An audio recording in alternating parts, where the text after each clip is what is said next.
Well, welcome and thank you for joining our group today. Joining me on the panel is Reverend Linda, Susan Jarboe, and Linda Baker, and I'm Kathy Cronin, and I will be introducing our topic. But before I do that, I would like to bring us into a centering prayer so that we can get into a mindset to be open to divine guidance. So take a moment and take a deep breath.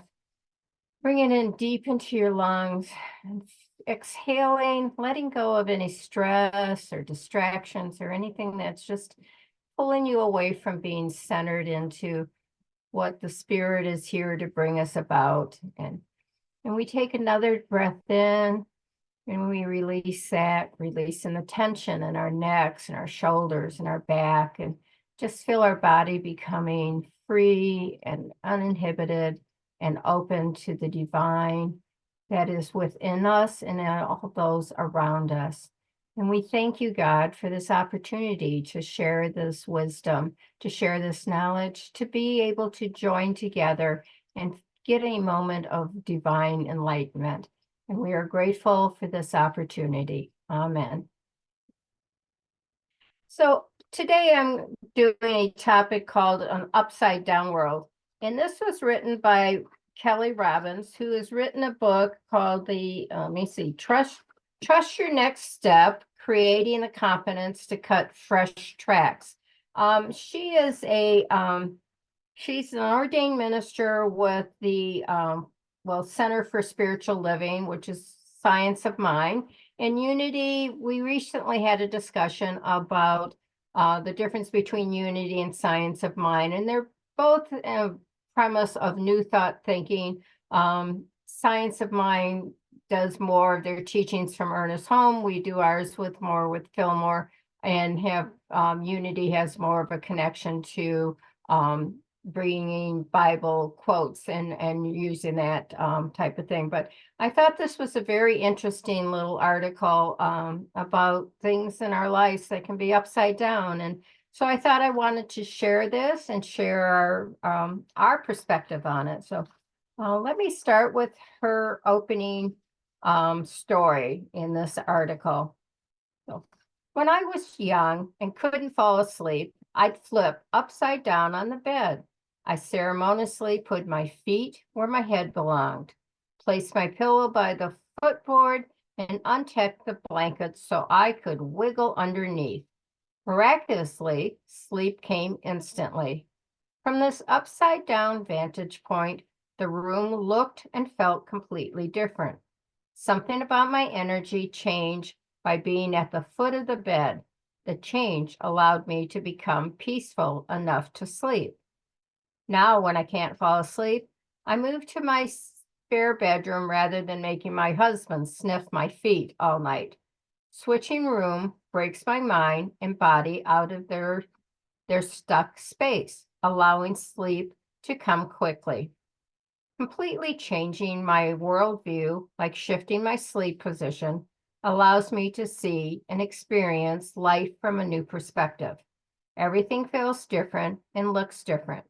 Energetically, I can shift enough to view and experience myself from a different lens. And the rebellious part of me doesn't like seeing the world as others have orchestrated it. So she continues in this, and I'll give you highlights of her article. She says, there's value in creating your own path and your own line of vision, deciding on your own definition of truth, not approaching situations the way you are supposed to. So while changing your frame of reference may seem straightforward, when it comes to something as simple as changing your sleep position, viewing other areas of your life from a different perspective may prove more difficult. So perhaps you found yourself repeating the same patterns, becoming stuck with the same outcomes. Maybe your life never seems to move forward. So break through those repetitive patterns, knowing that Spirit has the answer to our questions, and that through the creative process, we can create what we desire. Our job then is to choose to see opportunities for different outcomes in our lives. trust ourselves and know with certainty that we have all the answers within us. It's up to us to pause, listen, and take action to create the lives we want.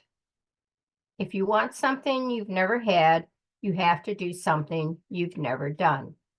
The opportunity lies in catching even a glimpse of what's outside our usual way of seeing, changing our view of what it is and what is possible. So your challenge becomes, how do you put your mind outside your normal, habitual way of viewing life? The answer is that with practice, you might come up with amazing new views. Robert Fritz from the Path of Least Resistance tells us we have been taught to solve problems, not create what we want. We default to solving the myriad of problems in our lives instead of creating what we want. So we co-create with spirit. Fritz suggests we let go of solving the problems in our lives and focus instead on what we want to create. Aren't our lives themselves the ultimate act of self-expression? Aren't our lives something to be created and not solved?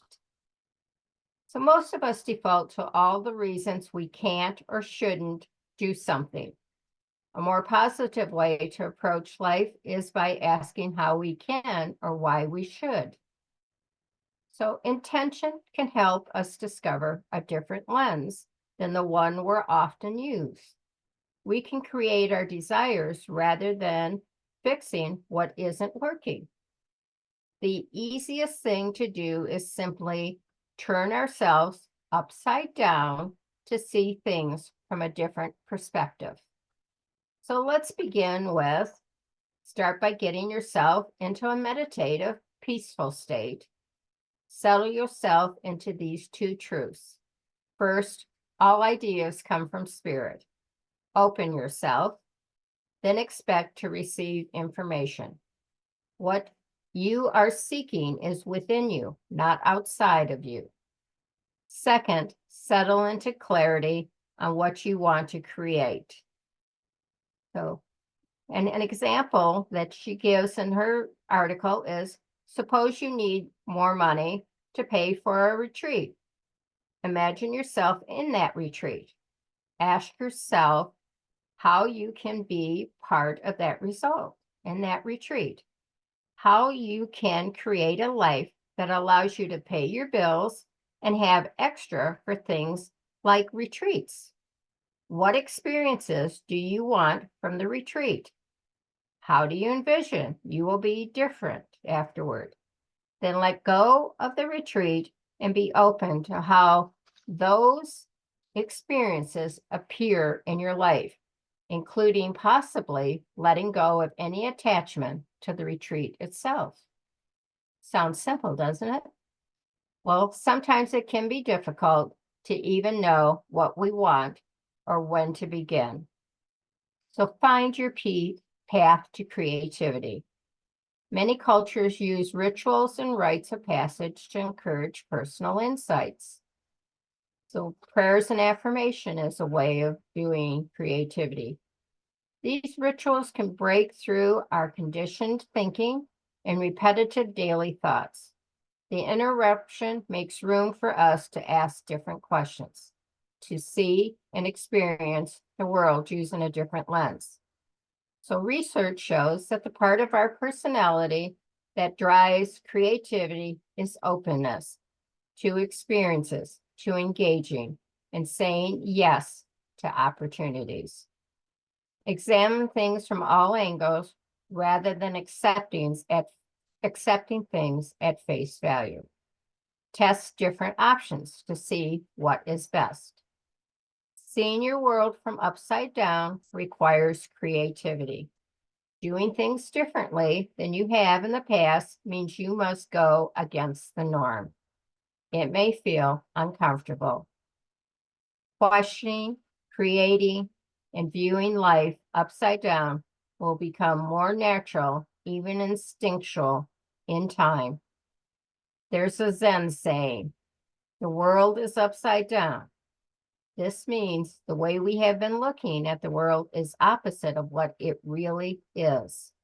We can examine this saying on a micro level and see our world in a state of war, harming others rather than supporting humanity as a whole, living peacefully amongst each other.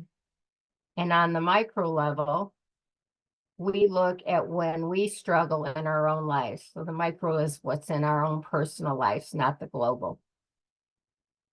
So rather than focusing on fixing our problems, we can approach creating a loving, harmonious life in a different way.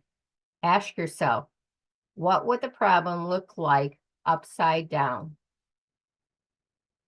So I thought this was a great perspective of looking at things, especially when, like they said, the micro, the global, what's going on around. We can see so much, distrust and hate and anger and war and all those negative things.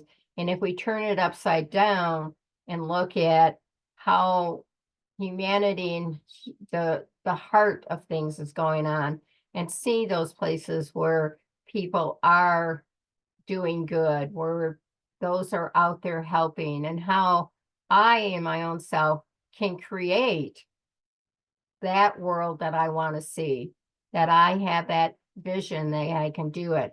And it's not about solving the problems, it's about creating the harmony. So it starts with me on being harmonious, to be loving, to be accepting, to turn the world upside down is just one step at a time. And I feel that's where my personal step is in bringing that harmony and creating that world.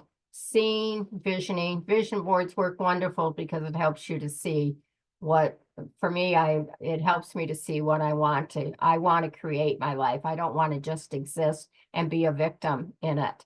So I want to open this up to the panel and ask each of you, what can you in your life change or turn your world upside down? So who would like to respond first?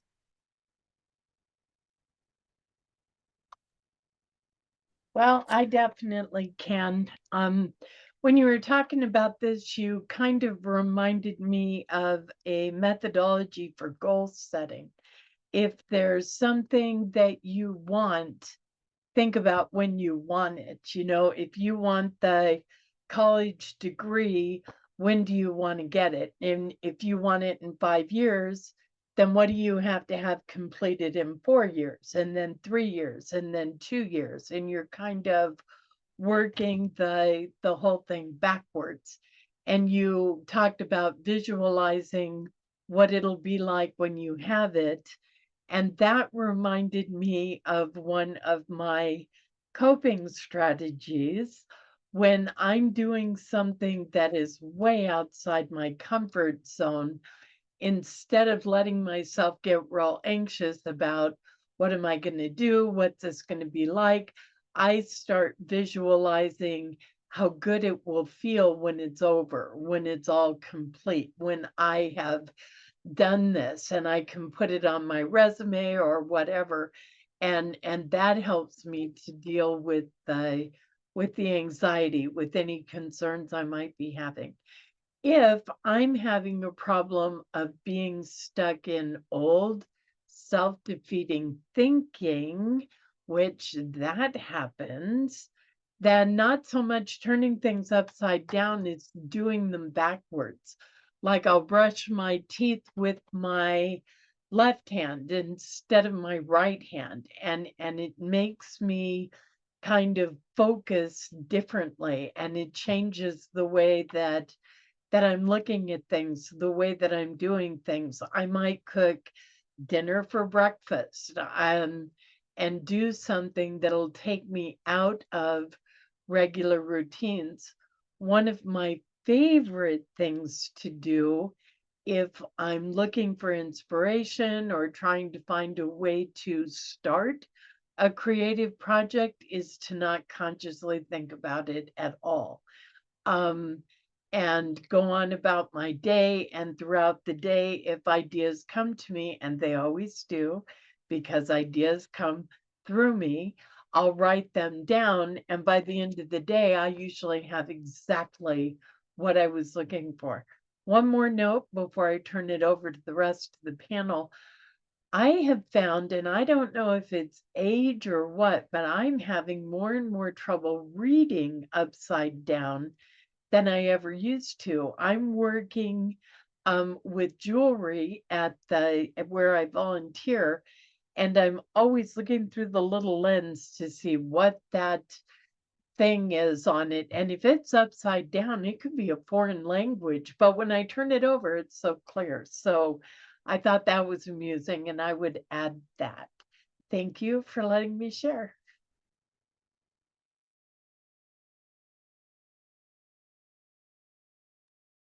Thank you, Reverend Linda. So Linda Baker, you want to share? Yes, I do. Thank you. It's very interesting that you should bring this subject up, because I have been caught up in trials and tribulations in my life recently.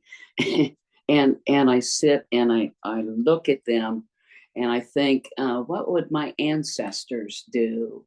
And I realized in some of the readings that I've been going through, it brought to my attention. Well, I'm I'm looking at the dust for an answer if I'm wondering what my relatives, my ancestors would do in such a situation. And I'm directed to look up for the answers, look up to the stars for the answers. My intentions are good. I am good. I deserve good. So all of the quotes there are in the Bible, I don't know how many times it says, look up to me for the answers. And I'm really feeling a connection, almost like a crown chakra, a connection, a kundalini, where what I'm asking for is going to come down into me through my faith. And I think that it so mirrors what you're saying about looking at it upside down, just looking at it differently, whether it be looking up or upside down to look up, that we're seeing the same answers are available to us. That's my thought. Thanks.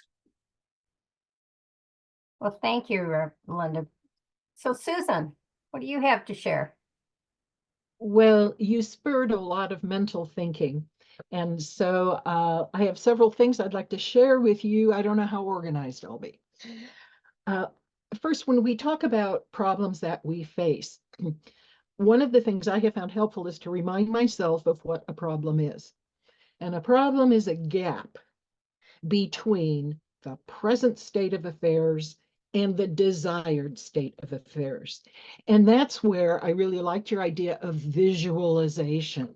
You know, what is it I really want? You know, how do I want to feel? And so on. One of the things that in my background is I've done a lot of studying on problem solving and decision making, especially in groups.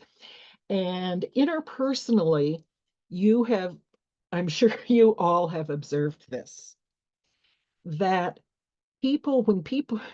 some people react to any stimulus as if it were a problem, when it just is a state of being. It's just something out there.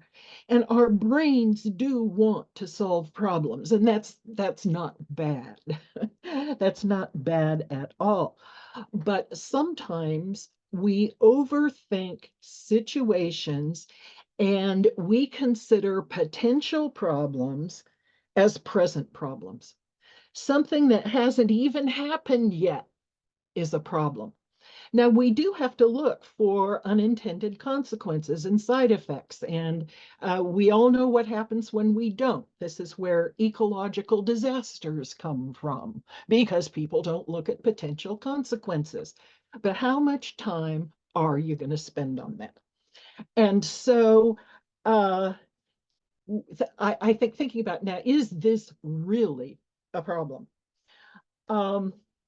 You've probably all, here's my next thought. You probably have all heard the expression, if it ain't broke, don't fix it. I think that's really useful to get over this notion of, gee, I have to go around the world fixing everything. And I'm not saying that that's a bad or an evil sentiment to have. I'm simply saying it's not efficient and it's not productive. And as you say, Kathy, there's a better use of your time than being so focused on your problems, that there are things you can think about, such as creating harmony. And I liked what you said about paying attention to harmony, to thinking about that ahead of the problem.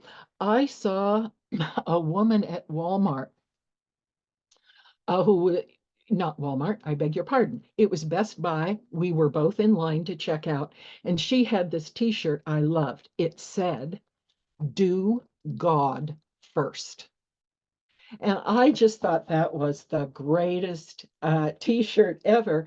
And that's what I was thinking of in what you said about being harmonious. Be harmonious first. Think about that. And the idea of picturing a result and thinking about, now, how can I get to be a part of that? I thought that was really, I thought that was very useful. The very last little comment I have is going along with what Reverend Linda said about changing it up, doing something with your left hand that you usually do with your right. That put me in mind of what Linda Baker had said some sessions ago about using all your senses. And I think I have been applying that principle, that when I'm doing something, I can light a scented candle while I'm doing it. I can put on music while I'm doing it. And so I've kind of put a couple of things together here, using our senses, and also using them while we're changing. I apologize for having gone on so long, but as you can see, Kathy, you stimulated a lot of thought. Thank you. Well, thank you, Susan. And I'm glad it brought up things that we all get to share. We get to share with those who are joining us here and watching this. And hopefully this has stimulated some thoughts for them and, what in their world is, upside down. If it's not going the way you wanted, then get with spirit and co-create what you do want. If you don't like it is, wait, what was it? I grew up in Michigan and the weather would change and then go, if you don't like the weather, wait 5 minutes and it can change. Well, if you don't like what's going on, get with spirit and create what you want. Create the outcome that you want in your life, because you're the master of your life. You're the creator of your life. And with bringing spirit into it, you bring into your life that which is intended for you. And so just know that what's going on is you've created that. So does anybody else have anything they want to add? Otherwise, we will move on. So, okay, well, I appreciate my panel, Reverend Linda and Susan and Linda Baker, for joining today, and that we're so grateful that you have taken the time out of your day to take a moment and learn about having an upside down world, and maybe that something sparked something for you that you can look at your life differently and become enlightened and guided. So We welcome anybody who would like to join our panel. We are always open to sharing and want to hear. So if you liked what we talked about, you can like it, leave your comments, subscribe. We'd love to have you as a subscriber if you haven't already done so. And if you do want to join, just reach out to the church and let them know, and we can give you the information. And we'd love to have more people here to share their points of view. So with that, I want to say have a wonderful and blessed day. And remember, you're creating your life, so make it the best. Bye, everybody. Thank you for joining us, and let's stay connected and grow in spirit. We are on Facebook. Search for Unity Church of El Cajon and follow us and like our posts. You can reach us on YouTube at Unity Church of El Cajon. Please subscribe to our channel, watch our videos, and leave comments which can help us improve. We are on the web at unityofelcajon.org. Email or call our church office to receive our weekly newsletters, which lists all of our activities and opportunities to learn and grow together.